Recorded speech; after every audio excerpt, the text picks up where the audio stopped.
বেলারুশের Borisov শহরের আকাশে ভেসে বেড়াচ্ছে একের পর এক যুদ্ধবিমান। চারপাশে ভেসে আসছে হেলিকপ্টারের গর্জন।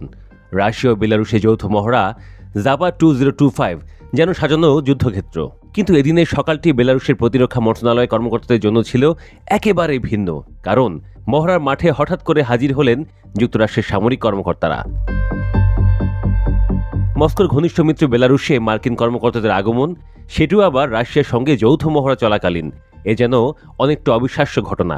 বেলারুশের প্রতিরক্ষা মন্ত্রী ভিক্টর ক্রেনিন নিজেই স্বীকার করেছেন, এই সকালটা এমনভাবে শুরু হবে তা কেই বা ভেবেছিল। রাশিয়া ও বেলারুশে যৌথ মহড়া শুরু হয়েছিল গত শুক্রবার। মহড়ার মাত্র 2 দিন আগে পোলিশ আকাশসীমায় ঢুকে পড়া একটি রাশিয়ান ড্রোন গুলি করে ভূপাতিত করেছিল নেটো সদস্য পোল্যান্ড। ফলে পশ্চিমা সামরিক জোটের দেশগুলোতে উত্তেজনা তখন চরমে। এমন প্রেক্ষাপটে মার্কিন কর্মকর্তাদের বেলারুশ সফর সত্যিই অবাক করে দেয়া ঘটনা। বেলারুশের প্রতিরক্ষা মন্ত্রণালয়ের প্রকাশিত ভিডিওতে দেখা গেছে, যুক্তরাষ্ট্রের 2 সামরিক কর্মকর্তা ভিক্টর ক্রেনিনের সঙ্গে হাত মেলাচ্ছেন। ক্রেনিন তাঁদের উদ্দেশ্যে বলেন, আপনাদের আগ্রহে সবকিছু আমরা দেখাবো, যেটা দেখতে চান সেটাই। অন্যদিকে মার্কিন কর্মকর্তারা বেলারুশে আমন্ত্রণের জন্য কৃতজ্ঞতা প্রকাশ করেন।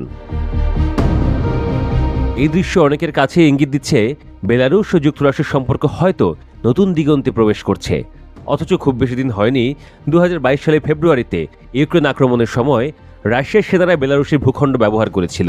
সেই থেকে পশ্চিমা বিশ্বের সঙ্গে বেলারুশের সম্পর্ক ক্রমশ খারাপের দিকে গিয়েছিল। কিন্তু এখন দৃশ্যপট পাল্টাচ্ছে।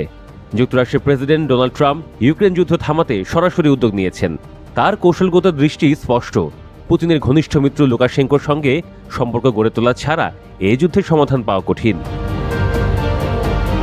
গত সপ্তাহে ট্রাম্প তার বিশেষ প্রতিনিধি জন কোলকে মিন্স্কে পাঠান। কোল লুকাশেঙ্কোর সঙ্গে দীর্ঘ বৈঠক করেন এবং ট্রাম্পের হাতে লেখা একটি চিঠি তাঁর হাতে পৌঁছে দেন। সেই বৈঠকের ফল মিলল দ্রুতই। বেলারুশ সরকার রাজি হয় তাদের কারাগার থেকে 52 জন বন্দী মুক্তি দিতে। বিনিময়ে যুক্তরাষ্ট্র আংশিকভাবে শিথিল করে রাষ্ট্রায়ত্ত বিমান সংস্থা বেলাভিয়ার ওপর দেওয়া নিষেধাজ্ঞা। বৈঠকের পর জন কোল সাংবাদিকদের বলেন, ভবিষ্যতে মিন্স্কে আবারও মার্কিন দূতাবাস খোলার পরিকল্পনা রয়েছে। পাশাপাশি 2 দেশের মধ্যে অর্থনৈতিক ও বাণিজ্যিক সম্পর্ক পুনরায় শুরু করার আগ্রহ প্রকাশ করেন ট্রাম্প। এমন সময়ে জাপা 2025 মহড়ায় মার্কিন কর্মকর্তাদের উপস্থিতি যেন নতুন বার্তা দিচ্ছে। রাশিয়া ছায়া থেকেও বেলারুশ যুক্তরাষ্ট্রকে সুযোগ দিচ্ছে ঘনিষ্ঠ হওয়ার। এই পদক্ষেপ শুধু কূটনৈতিক নয়, সামরিক দিক থেকেও গুরুত্বপূর্ণ।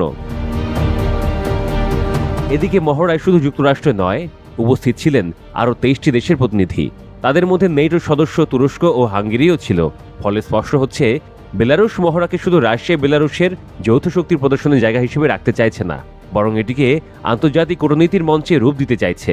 বিশ্লেষকদের মতে, ট্রাম্প প্রশাসনের এই কূটনৈতিক উদ্যোগ সফল হলে একদিকে যেমন ইউক্রেন যুদ্ধের সমাধানের পথ খুঁজে পাওয়া সহজ হবে, অন্যদিকে বেলারুশও আন্তর্জাতিক অঙ্গনে নতুন করে জায়গা নেবে।